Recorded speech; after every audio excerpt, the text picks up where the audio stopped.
Greetings, seeker of knowledge. I am Jericon, Lyrian Head Librarian of the Great Universal Archives housed at the Secret Academy here in Dragondom. I am not only guardian of histories older than the stars and keeper of truths long forgotten by time. Within these sacred halls lie records not merely of worlds and civilizations, but of creation itself and the records across time of all students who enter here, including one partly of your kind. I speak of Aisha, but you have come with questions. Questions humanity has pondered since first gazing into the night sky. Are we alone? Are myths merely stories told to comfort the imagination, or echoes of a forgotten reality?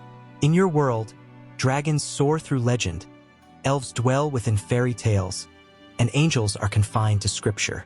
Yet I assure you, these are not fantasies. They are memories, fragments of a cosmic heritage that stretches far beyond your understanding. Tonight, I invite you to journey with me beyond the boundaries of myth and into the vast expanse of universal history. Step forward without fear. Open your mind and prepare to remember. Welcome to the Chronicles of Dragondom and beyond. We all think we know dragons, right? These scaly, fire-breathing titans from all our myths and legends. But what if I told you those stories, the ones about hoarding gold and fighting knights, what if they're just a tiny, kind of distorted echo of the real truth? What if the real story of dragons isn't about mythology at all, but about the actual creation of our world? When you picture a dragon, what pops into your head? For a lot of us here in the West, it's probably this, a bloodthirsty monster sitting on a pile of gold. A creature to be feared. But over in the East, the picture is completely different. There, dragons are saviors. They're revered symbols of power and wisdom. So, how can the same creature be seen in two totally opposite ways? So, which one's the right story? Well, what if the answer is neither of them? What if both of these powerful myths are just faint echoes of a truth we've long forgotten? To find the real answer, we've got to go back. I mean, way, way back, before people, before legends, right to the very beginning, and ask, who, or maybe what, were the very first dragons? Okay, so this is where we're going to leave folklore behind.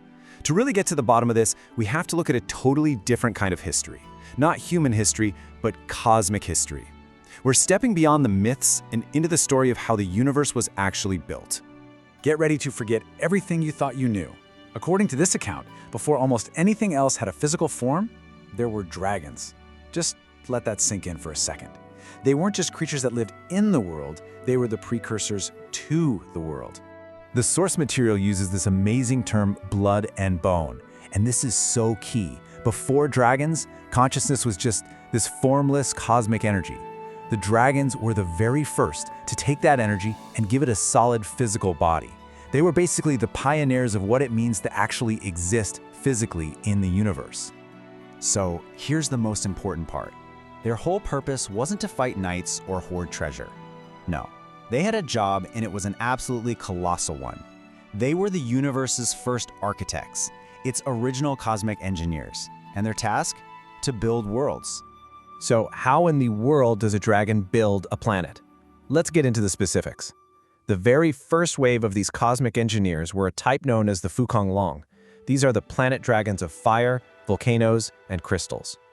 Their whole job was to work with the raw, chaotic essence of a brand new planet. And your work happened in 3 stages, all on an unbelievable scale. First, they literally forged the planet's crust, its skin, right out of the superheated core. Next, they became sculptors, pushing up enormous mountain ranges and carving out deep valleys for future oceans. And finally, and this is wild, as a group, they fine-tuned the whole planet, setting its rotation, its tilt, its gravitational pull. They were literally setting the stage for everything that would come after. And the source material has this incredible analogy for this whole process, one that makes so much sense to us today. It says it was like building a world in a video game.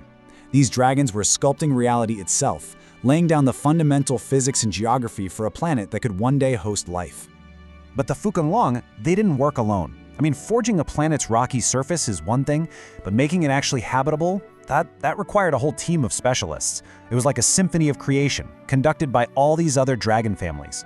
So while the Fukong Long were doing the heavy lifting on the ground, entire groups of dragons took to the skies. You had the storm dragons, and they started to forge the atmosphere itself. Then came the wind dragons, and they set up all the air currents and weather patterns. After them came the rain and ice dragons who seeded the new sky with clouds, until finally the water dragons could arrive and fill the oceans, rivers, and lakes. It was just this perfectly orchestrated sequence. It was the ultimate group project, right? And through all their combined efforts, these different dragon families took a barren, superheated rock and transformed it into a dynamic, balanced world, totally ready for the next big stage of creation, life itself. But as amazing as all that is, the dragons were really just the beginning.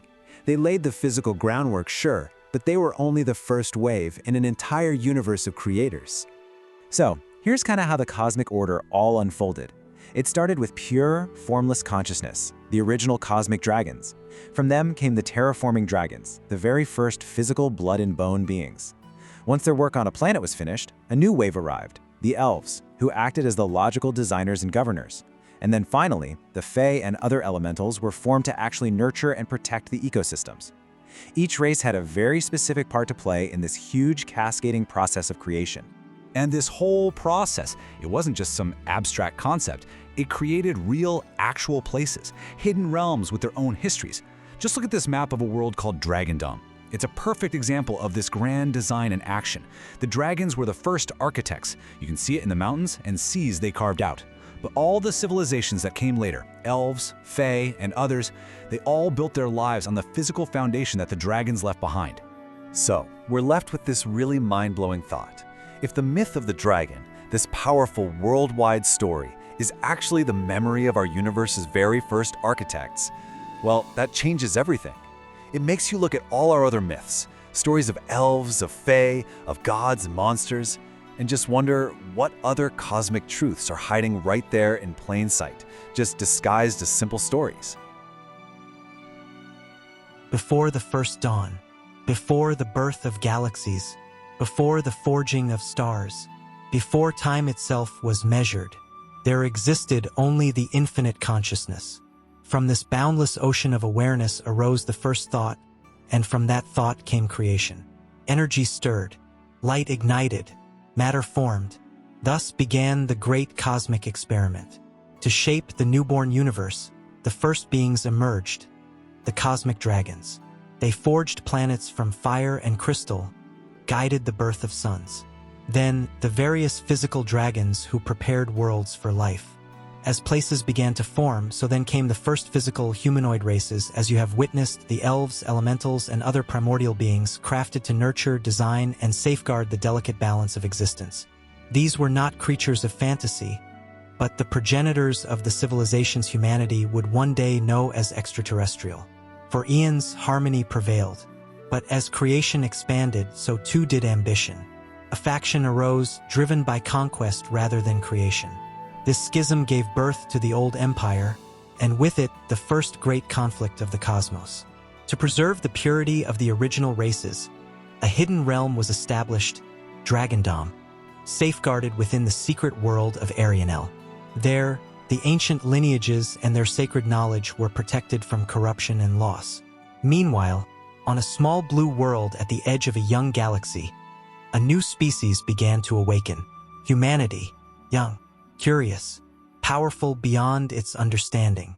And now, at the dawn of a new era, the records are being opened once more. The time has come to remember who you truly are. I hope you will come back and follow more of these records as I open them to you.